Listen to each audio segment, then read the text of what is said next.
الشياطين على ملك سليمان وما كفر سليمان ولكن الشياطين كفروا يعلمون الناس السحر وما أنزل على الملكين ببابل هاروت وماروت. Süleyman Aleyhisselam'ın padişahlık zamanında, padişahlık vaqtida shaytonlar tilovat qilingan narsaga ergashdilar. Tilovat qilingan narsaga ergashdilar va insonlarga sehrni o'rgatgani uchun kofir bo'ldilar. Lekin Süleyman Aleyhisselam kofir bo'lmadi.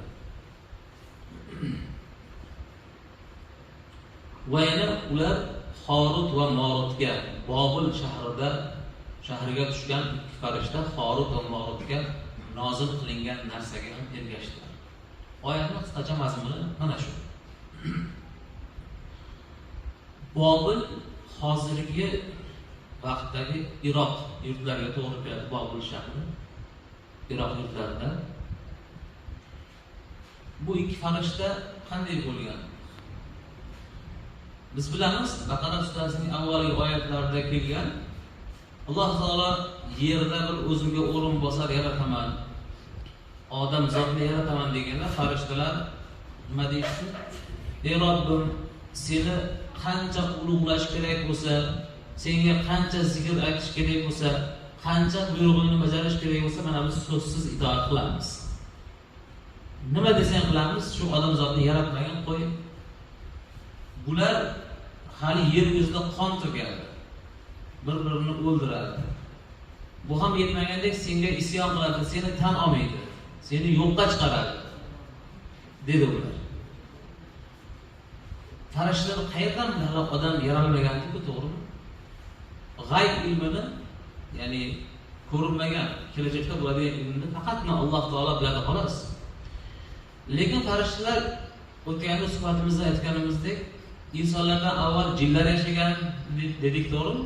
Jinlarning hammasi mana Alloh taologa osi yo'q ketdi, bitta azozildan tashqari.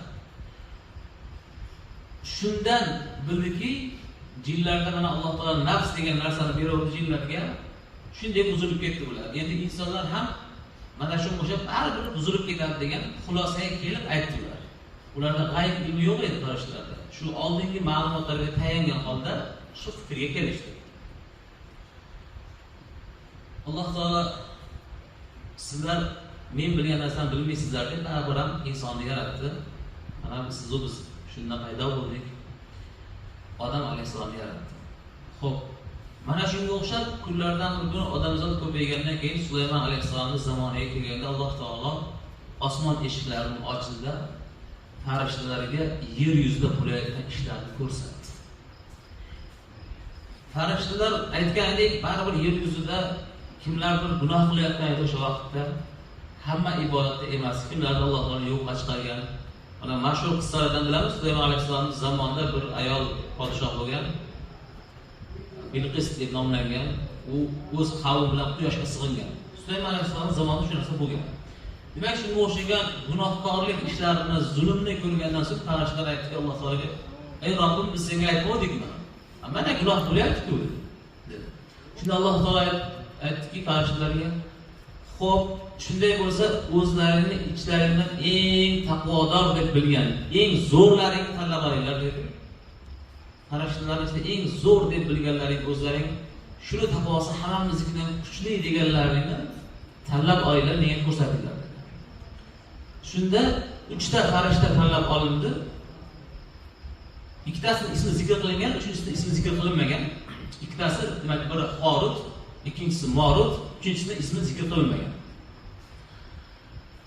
Uchala farishta Alloh taolo yer yuziga, endi sizlar yer yuzida insonlarning orasida adolatni yuritasizlar, tortishuvlarni oldini olasizlar, bir-biri bilan tortishgan, oldi bergisi bor odamlarning orasini isloh qilasizlar deb yerga tushirdi. Bobilga tushirdi, hozirgi Iroq yurtiga.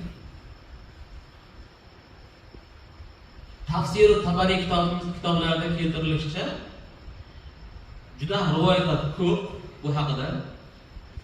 Bu kitobimiz juda ham keng kitob bo'lgani uchun farishtalar yer yuzida ikkalasi insonlarga sehrni o'rgata boshladi. Sehrni ham shu hozirlik qilishi bilan birgalikda, hozirgi kunda hozirgi bu sudyalarga to'g'ri keladi. Sudyalik qilishi bilan birgalikda ikkalasi insonlarga sehrni o'rgatdi. Sehrni o'rgatishdan avval aytdiki, biz Alloh taolo tomonidan yuborilgan imtihonmiz. Sizlarni imtihon qilish uchun kelganmiz, farishtamiz. Sehrni o'rgatsalar kofir bo'lasizlar dedi. Va shunda ham insonlar mayli kofir bo'lsa ham o'rgat deganlariga sehrni o'rgatdi. Rivoyatlarda kelishicha, farishtalar erta tong bomdod vaqtdan subhda yerga tushardi inson qiyofasida. Kech bo'lganda yana qaytib samoga ko'tarilib farishtalar ishini davom ettirardi. Kechasi farishta bo'lardi, kunduzi inson bo'lardi. 3 ta farishta. Boshida juda ham yaxshi adolatni o'rnatishdi. Endi Alloh taolo ularga yer yuziga tushgandan keyin o'z-o'zidan nima qildi? Nafsni ham berdi ularga. Inson qiyofasida tushgandan so'ng ularga nafs ham kiritildi ichiga. Yer yuzida hukm qilayotib Alloh taolo sinov uchun mana hozirgi kunda biz osmonda ko'ramiz, eng birinchi chiqib eng kech yo'q bo'ladigan yulduz Zuhro yulduzi, to'g'rimi? Arablarda Suraya yulduz ham deydi, Zuhro yulduz ham deydi arablarda ham. Mana shu yulduz ham bularga ta'rif bog'lanadi. Bir go'zal ayol suratida Alloh taolo imtihon yubordi, insonni go'zal ayolni yubordi. Bir muammo bilan yubordi. Ikkala farishta uni muammosini yechib berdi birga o'tirib, yechib bergandan so'ng ichida nimadir his qildi. Ular avval farishta bo'lgan nafsni his qilmagan-ku lazzatini. Ularga bir ajabtovur narsani his qildi, bir-biriga qarab, "Sen ham men his qilgan narsani his qildingmi?" deb qolishdi. "Ha, men ham boshqacha bo'lyapman" dedi bir-ikkisiga. Kech kirdi o'sha kuni.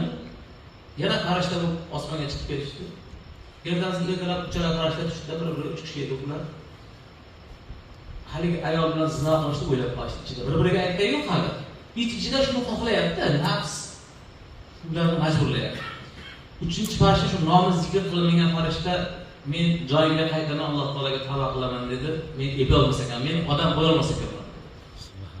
Men odamlikni eplolmadim dedi. 3-farishta Alloh taolaga tavba qilib o'sha zahoti samoga farishtalar maqomiga qaytdi. Shuning uchun ham uni ismi zikr qilinmagan. Horut va Marut esa endi farishtalarning eng taqvodorimiz deb nom chiqargan ular, to'g'rimi? Eng zo'rimiz deb kelganda qaytishga hayo qildi, chunki hayo qilish, uyalish degan narsa insonga xos. Ular insonchasiga fikr yurita boshladi yerda va Alloh taolo huzuriga qaytishga uyaldi, sababi ichlarida nafsga berilib zina qilishni o'ylab qolgan edi. Lekin baribir nafsdan jilolay olmay ikkala farishta haliga go'zal ayol bilan zina qilib qo'ydi. Zina qildi. Endi Alloh taolo ularni Sulaymon alayhisalomga aytdiki, "Sulaymon borib aytgan shu farishtalarga, bular qaysi azobni tanlaydi? Dunyo azobini tanlaydi ta qiyomatgacha yoki qiyomatdan keyingi oxirat azobini xohlaydi bular. Qaysi birini ixtiyor beraman" dedi. Lekin jazo muqarrar. Chunki ular boshida insonlar gunoh qilyapti, sen to'xtang, payg'ambarlarni yuboryapsan ularga, kitoblar beryapsan, shunda ham ular gunohkor bo'lyapti, osiylik qilyapti deb insonlarni yomonlagan. Alloh taolo aytganki, tushirishda oldin, mana sizlar bilan oramizda payg'ambar bo'lmaydi, kitob bo'lmaydi. Sizlar bevosita meni mulkimni, jannatimni, jahannamni hamma narsani ko'rgansizlar. Ko'zlaring bilan ko'rgansizlar sizlar. deb tushirgan. Farishtalar ikkisi zina qilgandan so'ng bir-biriga aytdi Sulaymon alayhisalom huzurida, endi Allohning oxiratdagi azobi haqida eshitganmiz, u abadiy bo'ladi, tugamaydi. Uni oxiri yo'q. Dunyodagi bo'lsak qilamiz, oxiratda o'lim yo'q. O'limda o'zini o'ldirishadi. Qo'y suratda o'limni so'yishadi. Shuning uchun dedi, dunyodagi azobni tanlaylik dedi. Hozirgi kunda Bobil shahrida ikki qanoti osilgan holda, to'g'ri farishta bo'lgan biz ko'ra olmaymiz, lekin o'sha Bobilda hozirgi kungacha to qiyomatgacha davom etadilar. Qanotidan osilgan holda azoblanib turadi. Xo'p, ayol nima bo'ldi? Zino qilingan ayol desa, Alloh taolo uni mana shu Zuhro yulduzga aylantirib osmonga ko'tarib qo'ydi. Bu nima uchun? Mana hatto Qur'oniy Karimda ham zikr qilindiki, qiyomat kuniga qadar keladigan odamlar erta tongda chiqqanda hammadan kech yo'q bo'ladigan yulduzni ko'rsin, Zuhro yulduzini. Va kech kirganda hammasidan birinchi chiqadigan shu Zuhro yulduzni ko'rib fikr qilsinki, gunohni albatta tavba qilmasa uni jazosi muqarrar. bo'lib ham zinoni jazosi muqarrar. U farishta bo'lsin, inson bo'lsin, agar tavba qilmay vafot etsa, albatta uni jazosi muqarrar degan ma'noda ibrat bo'lsin shu insoniyatga. Nafsni jilovlash oson emasligini bilsin. Va mana shunga qarab harakat qilsin. To'g'ri, inson hech qachon komil bo'la olmaydi, lekin shunga harakat qilsin. Alloh taoloning azobidan cho'chsin, rahmatidan umid qilsin va azobidan cho'chsin degan ma'noda Alloh taolo mana shuni siz bizga ibrat qilib qo'ydi. Shu ma'lumotlarni Imom Tabariy o'zlarining Tafsir Tabariy kitoblarida keltirgan ekan. Tafsir Tabariy kitobidan aytdik hozirgi darslarda, oyatlar tafsirlari inshaalloh. Alloh taolo mualliflarimiz rozi bo'lsin. Qabrlarini nurga to'ldirsin. Alloh taolo barchamizni zinoga yaqinlashmaydigan insonlardan qilsin.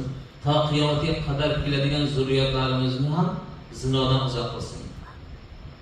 Alloh taolo barchamizni iymonimizni sobit bo'lishimizni o'zi nasib aylasin. Va axiru da'vana alhamdulillahi robbil alamin. Amin. Ya Rabbi, bu qilgan masalalarga avvalo o'zimizni qilaversa barchamizni amal qilishimizni o'zing nasib aylagin. Gunohlarimizni o'zing mag'firat aylagin. Shu kungacha bo'lib o'tgan qancha gunohlar qilganmiz. Faqatgina sendan so'raymiz. Sen agar kechirmasangiz qayerga boramiz ya Rabbi? O'zing gunohlarimizni mag'firat aylagin. Bizdan qoladigan zurriyotlarimizni ham o'zingning yo'lingda yuradigan ahli solih, ahli taqvolardan bo'lishini o'zing nasib aylagin. Barchamizga kunda saodatni bergin. Mana shu jamoatimizda xatomizdan kam bo'lmagan holda o'zingni jannatga kirishimizni, jannatdan turib o'zingni jamolingni ham ko'rishimizni o'zing nasib aylagin. Payg'ambarimiz alayhissalom bilan birga hamsuhbat bo'lib, qo'shni bo'lishimizni o'zing nasib aylagin. Payg'ambarimiz alayhissalom biz haqimizda shunday deganlar sahobalarga: meni oxirgi zamon ummatim kelganda sizlarga Kavsar suvini idishdan chiqarsam, ularga o'z qo'llarim bilan suv beraman deganlar. Ana shu Payg'ambarimiz alayhissalom muborak qo'llaridan Kavsar suvlarini ichishimizni o'zing nasib aylagin. Va sallallohu ta'ala ala xayri xalqihi Muhammad va ala alihi va ashabihi ajma'in.